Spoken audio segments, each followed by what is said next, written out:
Leo Vance had always sought order. His life, much like the sleek, minimalist skyscrapers he designed, was meticulously planned, every angle considered, every detail perfect.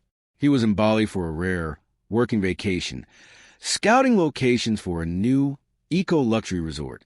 The island, with its vibrant chaos of nature and spiritual devotion, was a fascinating paradox to his disciplined mind. He appreciated the beauty, yes, but primarily as a backdrop for his next grand architectural statement. Today, however, his meticulously constructed day took an entirely unexpected detour, one that would unravel the very fabric of his perceived control. He'd ventured into a bustling local art market in Ubud, a vibrant explosion of colors and sounds that, even for an experienced global traveler like Leo, assaulted his disciplined senses. The air was thick with the scent of incense, frangipani, and roasting satay. Sunlight dappled to the woven awnings, illuminating kaleidoscopic displays of carvings, fabrics, and jewelry. His assistant, May, had specifically recommended a renowned silversmith here, known for bespoke pieces that would complement the resort's high-end aesthetic. Leo, ever efficient, had planned to be in and out within the hour. But before he could even properly orient himself amidst the labyrinthine rows of stalls, a clumsy jostle from a particularly enthusiastic group of tourists sent him sprawling. His carefully organized leather portfolio, filled with conceptual sketches and detailed blueprints for the resort, flew from his grasp, its contents scattering across the dusty ground like fallen autumn leaves. A frustrated sigh, sharp and involuntary, escaped his lips, a testament to his annoyance at this disruption to his perfectly scheduled afternoon. He mentally ticked off the minutes lost, already calculating how he'd make them up. Just as he was about to push himself up, an unexpected shadow fell over him. Then, a hand appeared in his vision. It wasn't the manicured, efficient hand of the staff, nor the brusque hand of fellow tourist. This hand was small, slender, with streaks of vibrant paint smudged on the palm and along the knuckles. It was a hand that clearly worked, that created. "Oh my goodness, I am so sorry," a soft voice exclaimed, the words carrying a genuine lilt of distress. "Are you all right?" Leo looked up, momentarily dazed, to see a young woman kneeling beside him, her brow furrowed with concern, her dark eyes wide and earnest. Her hair, a cascade of deep brown, was braided with colorful threads, interwoven with what looked like tiny, dry blossoms. A faint smear of bright blue paint adorned her cheek, a stark contrast to her concerned expression. She wore a simple, traditionally patterned sarong and a plain white blouse, entirely out of place in Leo's world of tailored suits and polished presentations. She was a splash of vibrant, beautiful chaos in his ordered existence. Before he could respond, she was already moving, her hands gathering his scattered papers with surprising speed and gentleness. A half-finished blueprint for the resort's main pavilion, an intricate design of glass and local timber, was retrieved from beneath a brightly colored sarong display. A conceptual sketch of the infinity pool, curving seamlessly into the ocean horizon, was plucked from beside a wooden mask. "Let me help you with that," she insisted again, her voice soft but firm, indicating she wasn't going to take no for an answer. Her fingers brushed his as she handed him the blueprint, a fleeting contact that sent an odd, unexpected ripple through him. It was a sensation utterly unfamiliar to a man whose interactions were almost always formal, calculated. He managed a stiff, "Thank you. It's quite all right," but it wasn't. He was disoriented, a little flustered, and profoundly aware of the lingering warmth of her hand where it had briefly met his.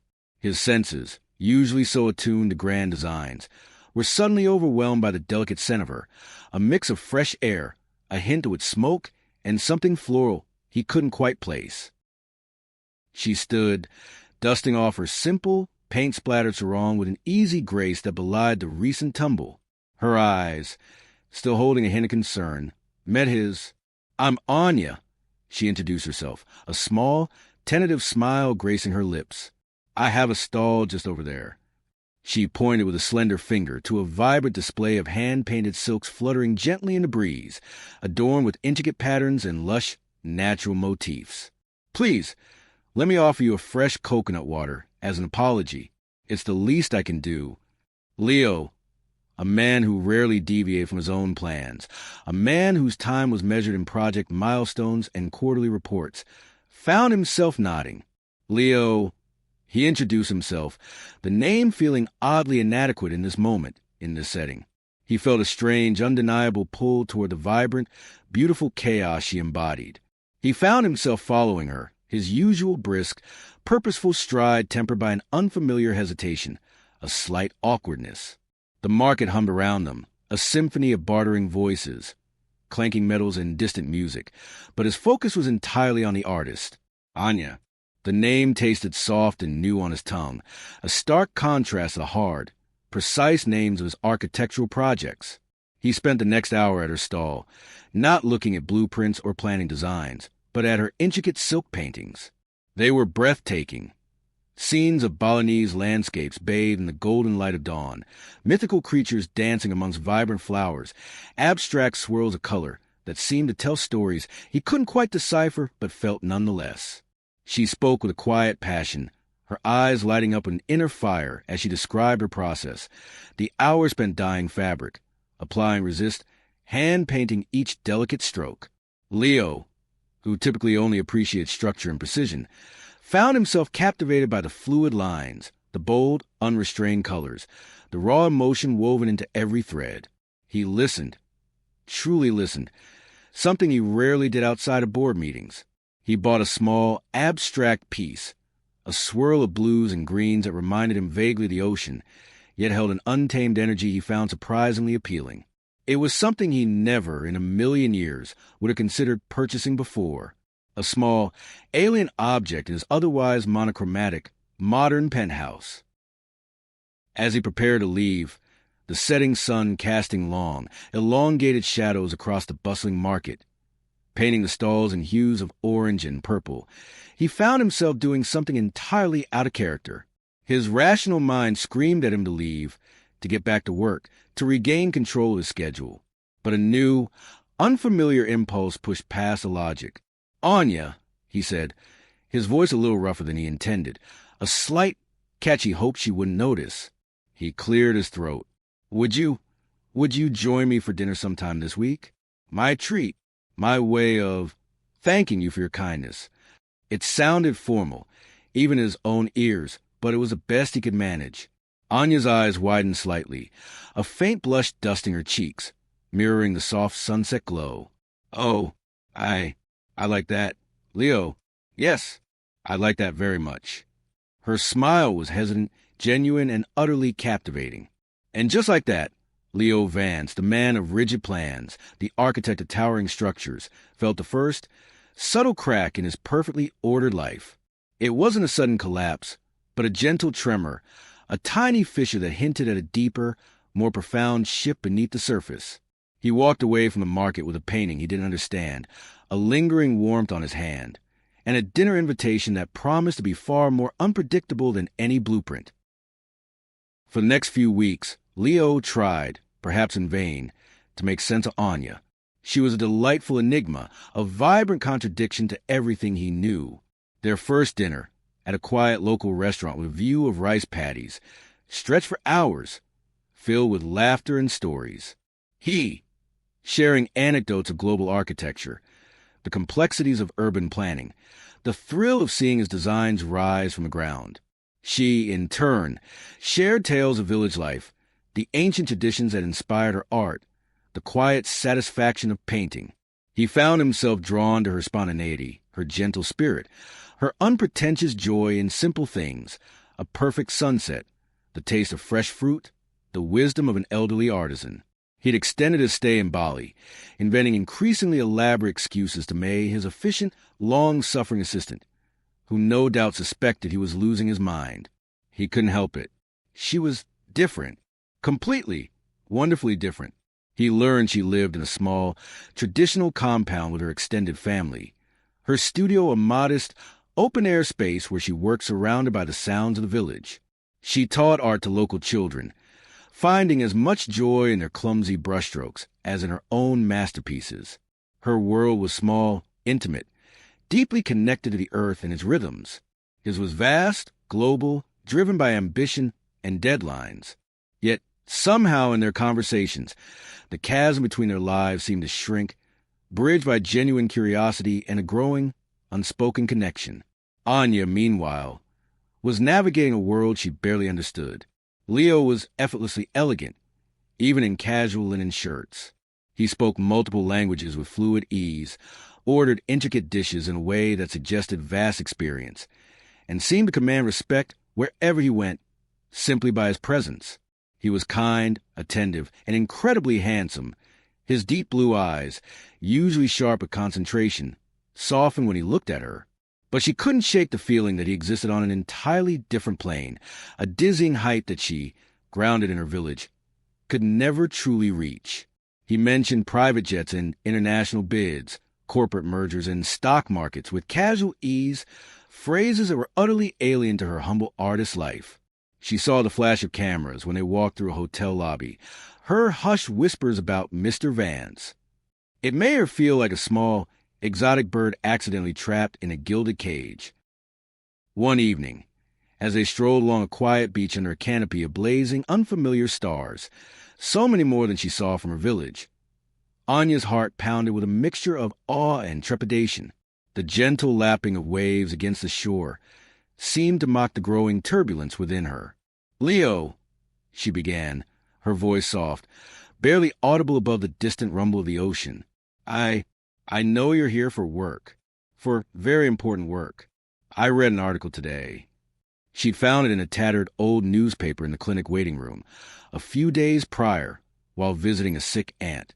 The article had been weeks old, buried deep in the financial section, but the headline had jumped out at her, searing itself into her mind. Leo stopped, turning to face her. The moonlight illuminated his strong profile, making him seem even more formidable. "Oh." His voice was calm, unaware of the storm brewing inside her.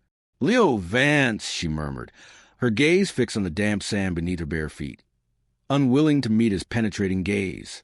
"The CEO of Vance Global Architects, one of the wealthiest architects in the world, responsible for the Bali Skyline project." Her voice was barely a whisper, a stark contrast to the colossal project she named. "You're a billionaire." The word felt foreign, heavy, almost absurd coming from her lips. It was a chasm between them, too wide to bridge. Silence stretched between them, thick and heavy, punctuated only by the rhythmic whisper of the waves. Leo ran a hand through his perfectly styled hair, a gesture of slight discomfort. "Anya, that's just a title," he finally said, his voice softer than usual. "It doesn't change who I am. It's just a number, a consequence of my work." Anya finally forced herself to meet his gaze, and in his deep blue eyes, she saw not judgment, but confusion and a flicker of something she couldn't quite name. But her fear was stronger. "But it does, Leo," she insisted, a tremor in her voice. "It changes everything. You're you. You live in a world of high finance and grand designs. And I'm just Anya, an artist who sells paintings by the beach, who worries about affording new silk and enough rice for my family. We're from completely different worlds. Worlds that don't mix." Her voice broke slightly. I don't want people to think I'm chasing you for your money, that I'm using you." The words were out, stark and raw. Leo stared at her for a long moment, his expression unreadable, a mixture of disbelief and something akin to a growing sadness. Then a soft, disbelieving laugh escaped him. It wasn't mocking, it wasn't cruel, but it was genuine surprise, laced with a hint of irony. "Why are you laughing?" Anya asked, her cheeks flushing hot with embarrassment and a prickle of anger. Had she really been so naive? Leo shook his head slowly, his expression softening, a tender smile forming on his lips. "Because, Anya," he murmured, stepping closer, closing the small distance between them, "I think you're the first person in my entire life who has ever run away from me because of my money." His gaze was intense, unwavering, searching her eyes. Everyone else, they usually run towards it. Anya's lips parted, but no words came out.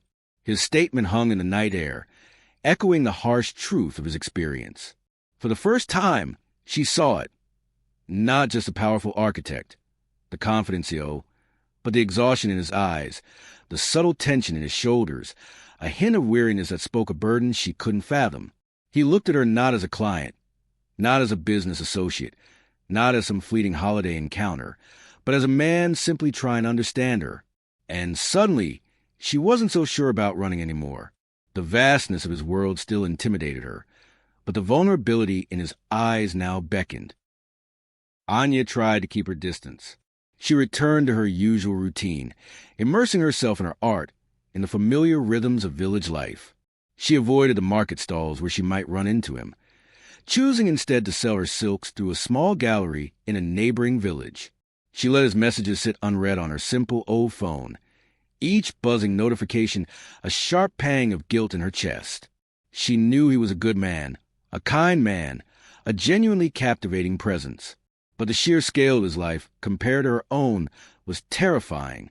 It felt like standing at the base of one of the skyscrapers, gazing up at a height she could never reach, a world too far removed to ever truly belong to. She didn't want to be another casual encounter, another conquest for a man who had everything. She didn't want to be the girl he pitted, the charity case. She wanted to protect her heart, her simple, authentic life, from the inevitable complications his world would bring. But Leo Vance wasn't easily deterred. He understood her fear, perhaps more than she knew. He gave her space, yes, understanding her need for time, her hesitation. He knew she needed to process, to come to terms with whatever this burgeoning connection was, for herself. But when days stretched into a week and then another, and her calls went unanswered, her brief, polite replies to his texts grew even sparser, he knew he had to act. He couldn't just stand by and watch her disappear back into the quiet fabric of her life. He stopped chasing, stopped making grand declarations, and instead, he simply showed up, not with grand, dramatic gestures that would overwhelm her, but in small, unassuming moments that blurred the lines between his world and hers. He'd appear at the small, brightly painted community art studio where she sometimes taught classes for local children, often under a sprawling banyan tree. He'd pretend to admire the children's clumsy, joyful brushstrokes, offering genuine encouragement, striking up casual, unforced conversations with Anya about her teaching methods, the beauty of the children's unfiltered creativity. He wouldn't push, wouldn't ask for her time, just existed, a quiet, reassuring presence in her periphery. Other times, he'd occasionally be at the small, humble warung she frequented for lunch, a quiet, open-air eatery serving traditional Balinese fare. He'd sit at a nearby table, engrossed in his own meal or discreet tablet, never invading her space, just being there, a constant, gentle reminder that he hadn't forgotten her, that he wasn't going anywhere. Slowly, imperceptibly, it worked. Anya stopped actively avoiding him. She stopped making elaborate excuses to herself for why she shouldn't acknowledge him. The tension in her shoulders, which she hadn't realized was there, began to ease slightly when she saw him. And one afternoon, while at the warung, he recounted a funny story about trying to haggle for a sarong at the market, a rare moment of awkwardness of the formidable architect. Anya found herself laughing, a real, genuine laugh that bubbled up from deep inside her, surprising even herself. For the first time in weeks, Leo saw a crack in her carefully constructed walls, a glimmer of the vibrant spirit he knew lay beneath her shyness. But just as Anya was starting to feel comfortable, starting to think that maybe, just maybe, this wasn't as impossible as she thought, something happened that changed everything, forcing her to confront her deepest fears and the truth of her feelings. It was late. The moon, a sliver of silver, cast long, eerie shadows across the narrow, winding path leading back to her family compound. Anya had stayed at the community art studio longer than usual, lost in a new, complex silk painting, pushing herself to finish it before the monsoon season arrived. Her head pounded with a dull throb, her limbs heavy with exhaustion. She hadn't been feeling well all day, a persistent fever that she dismissed as simple fatigue, telling herself she'd be fine once she got home, once she could rest in her own bed. But as she stepped onto the dark, quiet path, the humid night air suddenly felt stifling. The world tilted, spinning violently around her, her vision blurred, the familiar shapes of the banana trees and rice paddies dissolving into a kaleidoscope of colors. Her knees buckled beneath her, feeling like jelly. She tried to catch herself, to grasp onto anything, but her strength failed her, And then everything went black. The next thing she knew, she was somewhere cool, sterile, and quiet. Soft, white sheets were beneath her, a stark contrast to her rough, hand-woven blankets. There was a faint, rhythmic beep of a monitor in the background, a sound she vaguely recognized but couldn't place. Slowly, painfully, she opened her eyes, the fluorescent lights above her a harsh assault. And then she saw him. He was sitting beside her bed in the small, clean, but undeniably utilitarian village clinic. His elbows were resting on his knees, his hands clasped together, his usually sharp, confident features drawn with intense worry she'd never seen directed at her. His dark hair was slightly tousled, as if he'd been running his hands through it repeatedly, a gesture of profound stress. The moment her eyes fluttered open, he exhaled sharply, a ragged sound, and profound relief flooded his face, washing away the worry like a tide. "Anya," he murmured, his voice low, raw with emotion, "you scared the hell out of me." Anya blinked slowly, her mind still catching up, struggling to piece together the fragments of memory.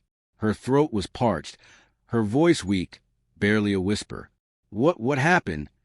Leo leaned in slightly, his body tensing with concern. His hands were immediately there, steadying her as she tried to sit up, supporting her back with a gentle, firm touch. "You collapsed on a path," he explained, his voice tight with suppressed anxiety. His fingers curled into a fist, a silent testament to the fear he'd experienced. "You had a high fever. You were severely dehydrated, completely exhausted. You were pushing yourself too hard, Anya." She swallowed, the action painful, as she tried to process his words. He was here. He had found her. He had dropped everything. And for the first time, she saw it, not pity, not a sense of responsibility from a privileged man toward a less fortunate one, but something else entirely. Something gentle, intense, unwavering. Genuine care. A raw, unvarnished concern that seemed to bypass all their differences, all her carefully constructed defenses. Her chest tightened painfully, a sensation akin to a sharp ache. He shouldn't be here. He shouldn't look at her like that, with such profound relief and tenderness in his eyes. Because if he did, if he continued to look at her with such raw emotion, she might start to believe it. She might start to believe that someone like him, someone who had everything, someone who inhabited a world of grand structures and endless wealth, could actually want someone like her. And she couldn't afford that kind of heartbreak. The fall from such a height would be too devastating. So she did what she always did when faced with overwhelming emotions, when faced with a truth that threatened to unravel her. She pushed him away. "You shouldn't be here," she said, her voice barely above a whisper, laced with a desperation to protect herself. Leo's brows furrowed, confusion clouding his features. "What?"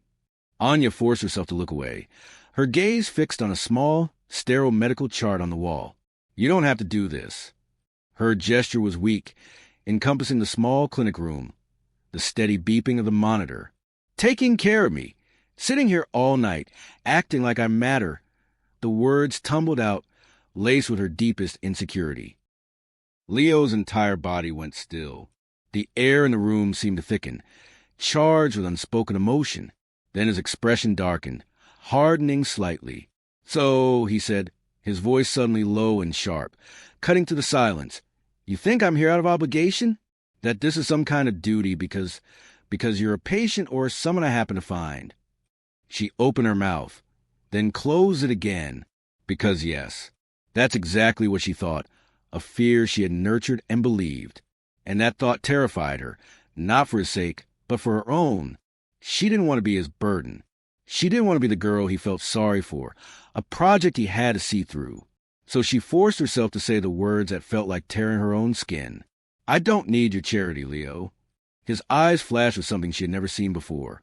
Frustration, yes, but also a deep, wounded anger. Something deeper, more profound than mere annoyance. "This isn't charity, Anya," he said, his voice tight, strained with emotion. "This is me caring about you, genuinely caring." She let out a short, breathless laugh, devoid of humor. "Why?" The word was sharp, a desperate plea for an explanation her logical mind couldn't grasp. Leo's fingers curled at his sides, his jaw tightening. What do you mean? Why? Why me? She whispered, her voice cracking. You have everything. Money, success, women who would do anything to be with you, to be in your world. Her throat tightened, her vision blurring with unshed tears. So, why are you here in this small clinic for me? His breath hitched. The rhythmic beep of the monitor seemed to amplify the silence. And then he finally said it, the words raw and vulnerable, cutting through all defenses. Because I like you, Anya. Anya's heart stopped. The words hung between them. Heavy, impossible to ignore, impossible to believe. They were simple, yet carried the weight of everything she had yearned for, but never allowed herself to dream of. But before she could even process it, before she could let herself believe it, the familiar, crushing fear took over again. She shook her head, her fingers gripping the thin hospital blanket, her knuckles white. No, she said, her voice barely holding together, ragged with emotion. That doesn't make sense. It can't. Leo's jaw tightened, his expression hardening with a mixture of frustration and pain. Why not, Anya? Tell me why not. Anya swallowed hard, her chest aching with the effort of articulating her deepest insecurity. Because, she whispered, her voice trembling, you have everything and I have nothing. Nothing to offer you. Nothing to match your world. Her voice broke completely. How am I supposed to believe that you actually need me, that you could truly want me, when you possess everything I can only dream of? Silence stretched between them, thick and suffocating. Leo's gaze never wavered, holding hers with intense, unyielding force. And for the very first time, Anya saw something broken in his eyes, a mirroring of her own vulnerability, a deep-seated pain that contradicted his polished exterior. And in that moment, she realized, with a jolt of understanding, maybe she wasn't the only one who was scared. Maybe his perfection, his wealth, was as much a prison as her perceived lack of it. Leo took a deep breath, a slow, deliberate intake of air, his hands tightening into fists before he slowly, deliberately released them, as if shedding a great burden. For a long moment, he didn't say anything, just looked at her, his deep blue eyes searching, conflicted, almost vulnerable in a way she had never, ever seen before. The confident facade of Leo Vance, the global architect, crumbled, revealing the man beneath. And then he spoke, his voice quiet, steady, yet laced with profound weariness.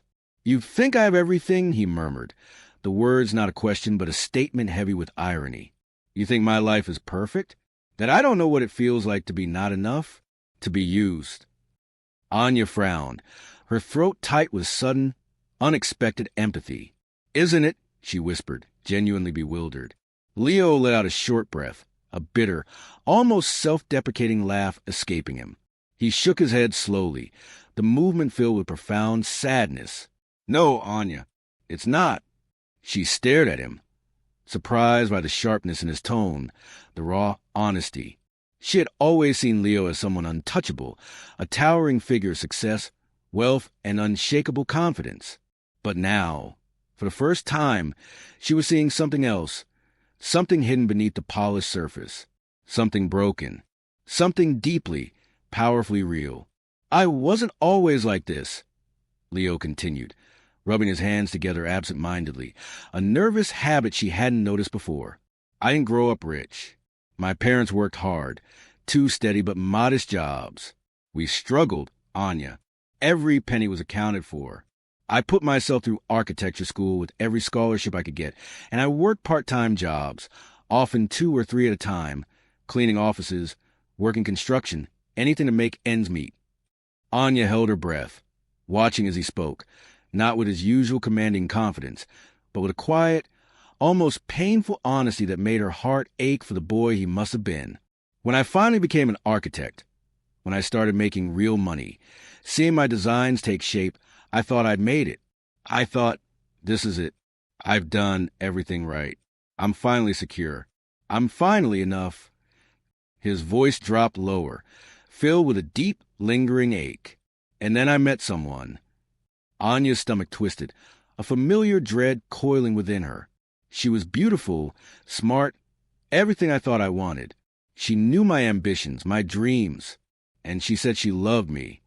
Leo's jaw clenched, his gaze fixed on a distant point, as if reliving the pain. I believed her, Anya, with all of me. Anya already knew where this was going, the familiar sting of betrayal, and yet she couldn't stop herself from whispering, "What happened?" Leo let out a slow breath, a deep, shuddering sound. "She didn't love me," he said, his voice soft, but sharp with a remembered wound. "She loved my money. She loved the life my money could give her." Anya felt her chest tighten painfully, recognizing the echo of her own fears, her own insecurities. Leo glanced at her then, his expression unreadable, but profound sadness shadowed his eyes. "I found out she had been seeing someone else behind my back. That everything she said to me, everything we had, every tender word, every shared dream, was just an act, a performance." Anya sucked in a sharp breath. She didn't know what to say, because this was not the Leo Vance she had imagined. This was not the perfect, infallible architect. This was a man who had been betrayed, deeply hurt, left with scars that no one else could see, scars that were as invisible and as real as her own, just like her. "I haven't really let anyone in since then," Leo admitted, rubbing the back of his neck, a gesture of deep discomfort. "I tell myself I don't need to, that it's easier this way, safer, that being alone, focused on my work, is enough." He looked up at her then, his gaze burning into hers, intense and desperate. "But then I met you, Anya. You, with your paint-smudged hands and your quiet passion, your honesty. You, who isn't impressed by my name or my money, who doesn't even want it. You, who makes me feel calm, real." Anya froze. Her heart stopped. The steady beeping of the monitor seemed to fade into nothingness. And suddenly, everything else disappeared. The clinic, the past, the fear, the vast differences in their worlds. It was just him and her, and the raw, unspoken truth between them, illuminated by the soft glow of the clinic lights. Anya swallowed, trying desperately to find her voice, to make sense of the tidal wave of emotion crashing over her. "Lo." He shook his head, his voice firm, insistent. "No, let me finish." He took a step closer to her bed, his shadow falling over her, but it felt comforting, not overwhelming. Anya's throat tightened, a delicious ache of anticipation mixed with fear. Leo took another step, and now he was right in front of her, so close she could feel the warmth radiating off him, the subtle scent of his expensive cologne mixed with the faint antiseptic smell of the clinic. "I don't care what you have or don't have," he said, his voice raw with emotion, stripped bare of all pretense. "I don't care that you don't come from money. I don't care that you think you're not enough." His fingers, usually so precise and controlled, brushed against hers, tentative, hesitant, almost like he was giving her the chance to pull away, to escape his confession. She didn't. Her hand, against her will, stayed still, waiting. "All I care about," he murmured, his gaze holding hers captive, "is you, Anya. Just you." Outside, the quiet hum of the night filled the silence between them, the distant croaking of frogs, the gentle rustle of palm fronds in the breeze. And then Leo cupped her face, his thumb gently stroking her cheek, tilting her chin up until their eyes met, truly met for the first time. "I want you, Anya," he whispered, his voice thick with emotion. "Just you." Anya's breath hitched. A tear unbidden escaped her eye, tracing a warm path down her temple. And for the first time, surrounded by the sterile practicality of the clinic, she let herself believe it, let herself believe in the impossible. Anya lay awake that night, long after Leo had been gently persuaded by the nurse to get some rest. She stared at the clinic's ceiling, its pale white tiles reflecting the soft glow of the emergency light outside her room. Her heart was a tangled mess of emotions she couldn't begin to untangle. Leo's words echoed in her mind, soft but unshakable. Asterisk, "I want you, Anya." Just you. Asterisk, she had spent so long believing she was enough, that she was too ordinary, too insignificant for a man of stature, that love wasn't meant for someone like her, someone who lived a simple, quiet life. And yet, Leo had chosen her anyway. He had seen past a modest artist, past a perceived lack, and chosen her. But could she do it? Could she truly let herself believe in this? Believe in him? Believe in a future that seemed so utterly fantastical? The leap felt immense, terrifying. The next few days were a whirlwind of internal doubt and external recovery. She was discharged from the clinic, weak but healing, and returned to her family compound, her mind still replaying Leo's confession. She avoided calling him, avoided making a decision, even though deep down in the quietest part of her soul, she already knew the answer. Because the truth was, when she imagined her life without Leo in it, a life she had been perfectly content with just weeks ago, it now felt empty, cold, like a canvas missing its most vibrant colors. Like something was missing, like he was missing. And that, she realized with a chilling clarity, terrified her even more than the idea of falling for him, even more than the fear of their disparate worlds colliding. Leo, on the other hand, waited. He didn't push. He didn't demand an immediate answer, didn't try to force her into something she wasn't ready for, even though every instinct in him screamed to rush to her, to hold her, to sweep away her doubts. Because he knew Anya. He knew her gentle nature, her fierce independence, her quiet strength. He knew she needed time to process, to come to terms with the magnitude of what they had discovered. And as much as it killed him, as much as his own fear of losing her gnawed at him, he was willing to give her that space. Because if it meant truly having her in the end, if it meant her whole, authentic self choosing him without reservation, she was worth every agonizing second of the wait. He found a quiet peace in working on his Bali project, knowing she was close, knowing he had finally spoken his truth. But Anya couldn't run forever. The internal battle raged, a silent war between fear and a burgeoning, undeniable hope. Then, one bright afternoon, a moment of clarity struck her with the force of revelation. She was sketching in her studio, surrounded by the familiar scents of paint and silk, but her hand was still. She looked at her latest unfinished work, a vibrant landscape, and realized it felt incomplete, lacking a certain spark. The spark that Leo had ignited within her. The moment it happened, she didn't think, didn't weigh the consequences, didn't hesitate. All she knew, with an absolute certainty that resonated through her entire being, was that she needed to see him, to tell him. So she ran, not a panic flight, but a joyous, determined sprint. She ran to the crowded village paths, past the glowing city lights that now seemed less intimidating and more like a testament to human ingenuity, her heart pounding in time with her eager footsteps. The humid air felt invigorating, the sounds of the bustling island now a comforting symphony.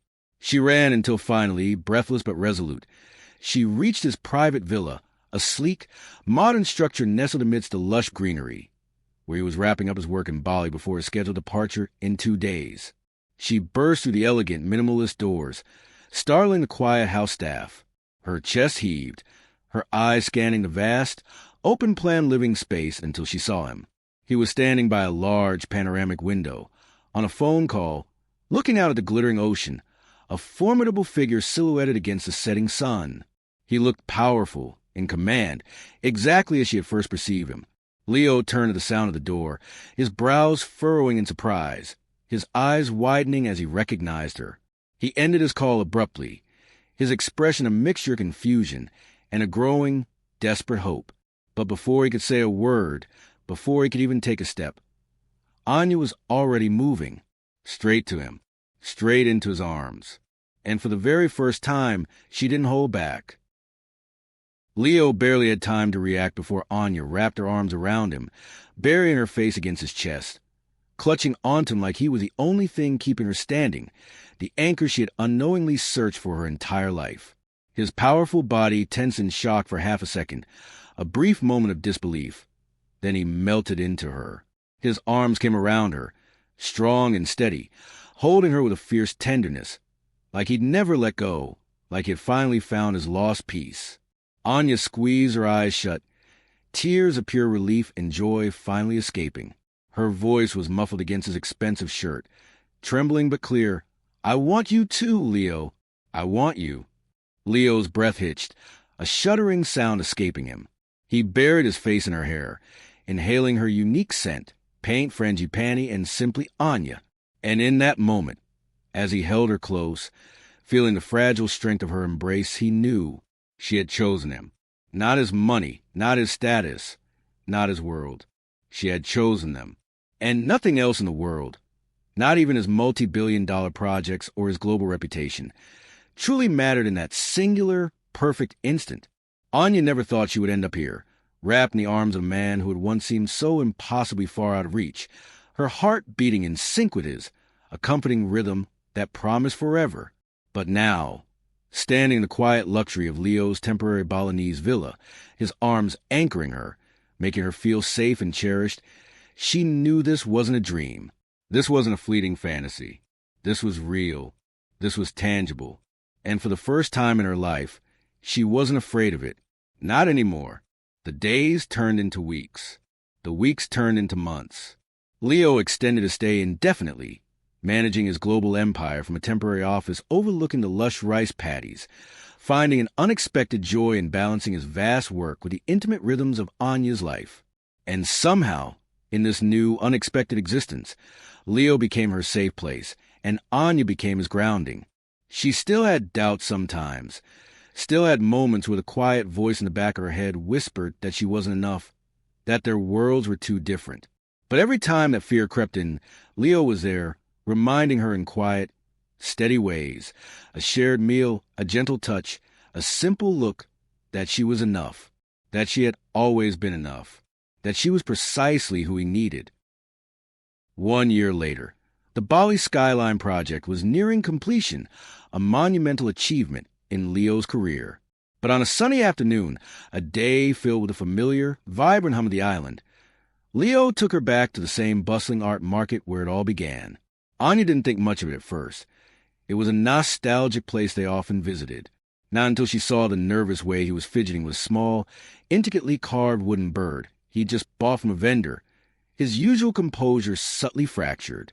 Not until he reached for her hand, his thumb tracing slow, deliberate circles against her skin, a gesture that always melted her anxieties.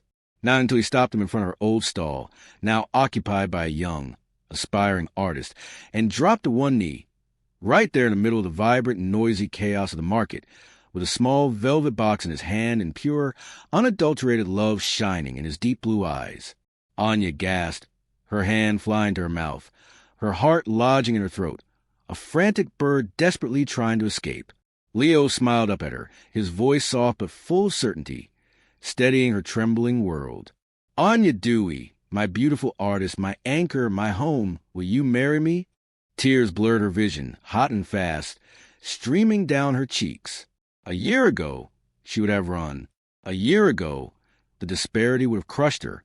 But now there was only one answer, one truth that shone brighter than all the market lights, stronger than all her fears. Yes, she cried, a joyous, breathless sound, throwing her arms around his neck, uncaring of the curious stares, uncaring of anything but him. The market erupted into cheers, the vibrant sounds of Bali a joyful backdrop to their moment. But all Anya could hear was the sound of her own heartbeat, loud and clear, and the quiet, unshakable promise in Leo's gaze that no matter what structures he built, no matter what storms they faced, they had found each other. And neither of them would ever be alone again. And just like that, Anya and Leo's story came full circle. From an unexpected, clumsy meeting in a chaotic art market, to a love neither of them ever saw coming, a love that transcended worlds and shattered preconceptions. She once thought she wasn't enough. He once thought he'd never open his heart again, or that his wealth would forever be a barrier to genuine connection. But love found him anyway, not in grand gestures or perfect moments, but in the quiet, steady presence of someone who refused to walk away, who chose to see beyond the superficial, who dared to be vulnerable. Because in the end, love isn't about perfection. It's about choosing each other over and over again in the most ordinary and extraordinary of moments.